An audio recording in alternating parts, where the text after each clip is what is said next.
बिस्मिल्लाहिर्रहमानिर्रहीम अस्सलाम वालेकुम। मैं हूं मोहम्मद फ़हीम। खैबर पख्तूनख्वा हुकूमत कौन चला रहा है? ये वो सवाल है जिसका जवाब खैबर पख्तूनख्वा में काम करने वाला हर एक सरकारी मुलाजिम जानना चाहता है। लेकिन जो कुछ इर्द गिर्द हुआ है उससे ये अंदाज़ा लगाना मुश्किल नहीं है कि दरअसल इस हुकूमत को चला कौन रहा है। और एक बहुत बड़ा फैसला जो कि खैबर पख्तूनख्वा हुकूमत गुज़िश्ता तकरीबन 2.5 महीने से रोके हुए थी, यानी पाकिस्तान तहरीक इंसाफ उस फैसले की मुखालफत कर रही थी, आज सूबाई हुकूमत ने वो फैसला ले लिया है। और ये भी वाज़ेह है, जो इतलात हैं, कि जो फैसला लिया गया है शायद फैसला लेने वाला खुद भी नहीं खबर कि इसके बैकग्राउंड पे आखिर हुआ क्या था। खैबर पख्तूनख्वा हुकूमत ने ग्रेड 20 के शाहिद जमान साहब, जिनका जो यहाँ पे जिम्मेदारियां थी वो महकमा जंगलात और माहौलियाती तब्दीली के सेक्रेटरी के तौर पे थी, उनकी खिदमात वफाकी हुकूमत को वापस कर दी हैं। शाहिद जमान साहब वही हैं जिन्होंने गुज़िश्ता 6 से 8 माह के दौरान महकमा जंगलात के अंदर बड़े पैमाने पर करप्शन करने वाले और मुतादिद जो काली भेड़ें थी उनकी निशानदेही की। और इतलात के मुताबिक 200 से जायद ऐसे मुलाजमीन थे, अफसरान थे, जिन्हें नौकरियों से फारिग करने की उन्होंने सिफारिश की थी।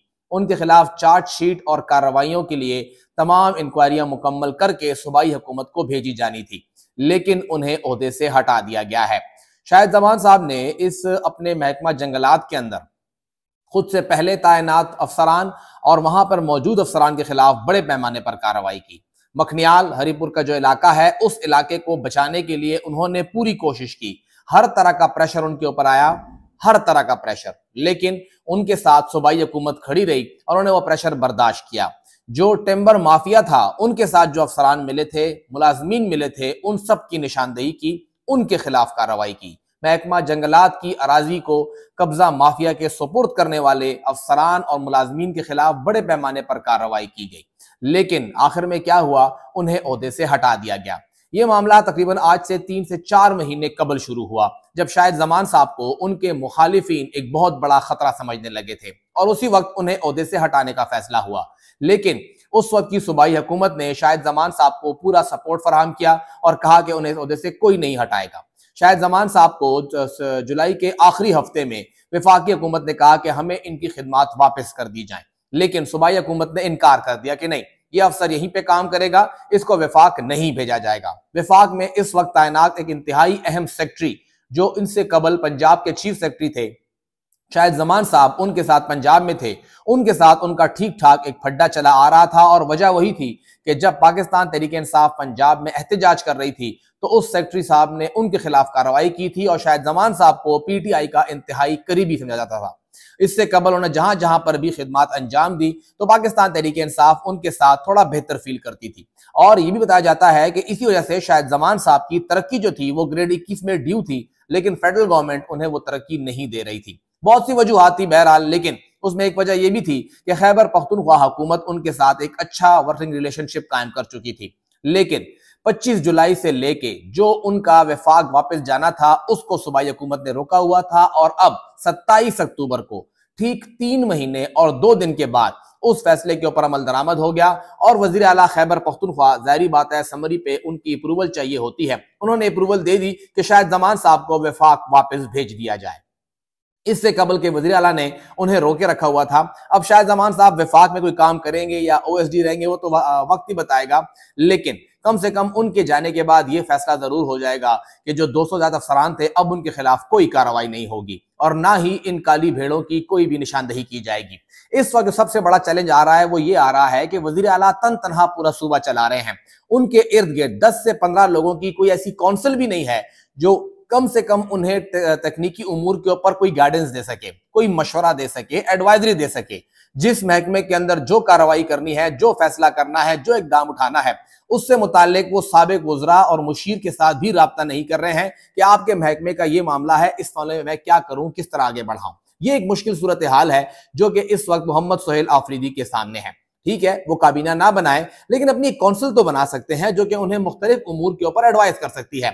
चाहे वो अरशद अयूब साहब को बल्दियात के हवाले से रख ले, चाहे वो खलीकुर रहमान साहब को एक्साइज के हवाले से रख ले, चाहे वो मीना खान साहब को हायर एजुकेशन के हवाले से रख ले, या शकूर खान साहब को एडवाइजर रख लें अपने पास उस कौंसिल के अंदर, क्या आप मुझे सयाहत से मुताल्लिक बताएं। जो बंदा जहां जहां उन्हें लगता है नोटिफाई ना करें, लेकिन पास बिठाएं कि जी आप बताएं मुझे, डिपार्टमेंट आपने पिछला साल 1.5 साल चलाया है, लेबर चलाया है, हेल्थ चलाया है, एजुकेशन चलाया है, तो आप मुझे एडवाइस कीजिए कि मामला कैसे आगे बढ़ेगा। वो भी नहीं कर रहे हैं, जिसकी वजह से उनके लिए तन तनहा ये सूबा चलाना इतना आसान नहीं है।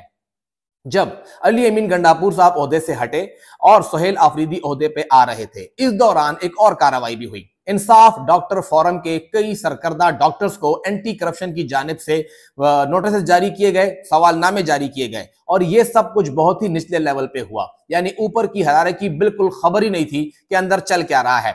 वाज़ेह करता है कि सूबा चला कौन रहा है और फैसले कौन ले रहा है। इसके साथ साथ मुताद्दिद डिपार्टमेंट्स के अंदर जो मामला चल रहे हैं उससे बहुत से लोग इस वक्त बेखबर हैं कि आखिर अंदर हो क्या रहा है। नैब के साथ जो मामला चल रहा था कि जी यहां पर जो गोल्ड माइनिंग के हवाले से आपने 4 या 5 ठेके दिए हैं उन्हें कैंसिल किया जाए, उस चीज को भी लेके अभी तक सूबाई हुकूमत बिल्कुल ब्लैंक है। सूबाई हुकूमत से मुराद पाकिस्तान तहरीक इंसाफ की क़यादत बिल्कुल ब्लैंक है, क्योंकि हुकूमत तो है ही नहीं, हुकूमत तो कैबिनेट होती है, तो वो बिल्कुल ब्लैंक है, उन्हें मालूम ही नहीं है कि मामला चल क्या रहा है। और जहां पर नैब की जानिब से सख्त इकदाम आई थी, वहीं पे काबीना ने फैसला किया था कि नैब लिख के देगी तो काम आगे बढ़ेगा। अब क्या वहां पे कार्रवाई हो रही है या वो गोल्ड माइनिंग भी रुकी हुई है, ये भी एक बड़ा सवाल है। बताया जाता है कि पूरा अमल रुक चुका है, जिन्होंने लीगल तरीके से लीज ली है अब वो भी वहां पे काम नहीं कर पा रहे हैं। हुकूमत कहां है किसी को कोई नहीं मालूम। बहुत बड़े पैमाने पर मामला चल रहे हैं सूबे के अंदर, लेकिन सूबा दरअसल वो लोग चला रहे हैं जो सूबा चला रहे हैं, और जिनको लग रहा है कि वो सूबा चला रहे हैं वो कम से कम सूबा नहीं चला रहे हैं। उन्हें तो मालूम भी नहीं कि आखिर सूबे के अंदर कहां क्या हो रहा है, किसको कौन सा नोटिस जारी हो रहा है, किसके खिलाफ क्या कार्रवाई हो रही है। अब कहीं जाके तकरीबन 12 दिन की हुकूमत करने के बाद सुहेल आफरीदी साहब ने पाबंदी लगा दी, भर्तियां नहीं होंगी, तबादले तैनातियां नहीं होंगी, और उस तबादले तैनाती के पाबंदी लगाने के बाद ही अफसर को तबादला कर दिया गया। तबादला क्या करना, पाबंदी क्या लगाना, पाबंदी पे कितना अमल हुआ, ये सबके वाजे है। लेकिन जिन्होंने जो कुछ करना था वो पिछले 20 से 22 दिनों के अंदर वो कर चुके हैं। अब सिर्फ उसका जो एक नुकसान है, जो उससे एक डैमेज है, उसको कंट्रोल करने की जरूरत है। लेकिन उसे भी कंट्रोल करने का कौन आगे बढ़ेगा, कौन इस हवाले से फैसला करेगा, ये फैसला वजीर आला मोहम्मद सुहेल आफरीदी ने करना है कि किस तरह वो इस सूबे को गवर्न करेंगे। अकेले ही चलाएंगे, तन तनहा चलाएंगे, कब तक चलाएंगे, और अगर तन तनहा नहीं चलाएंगे तो एक छोटी सी कौंसिल अपने लिए खुद ही बना के किस तरह आगे बढ़ाते हैं, ये सब कुछ सुहेल आफरीदी पर डिपेंड करता है।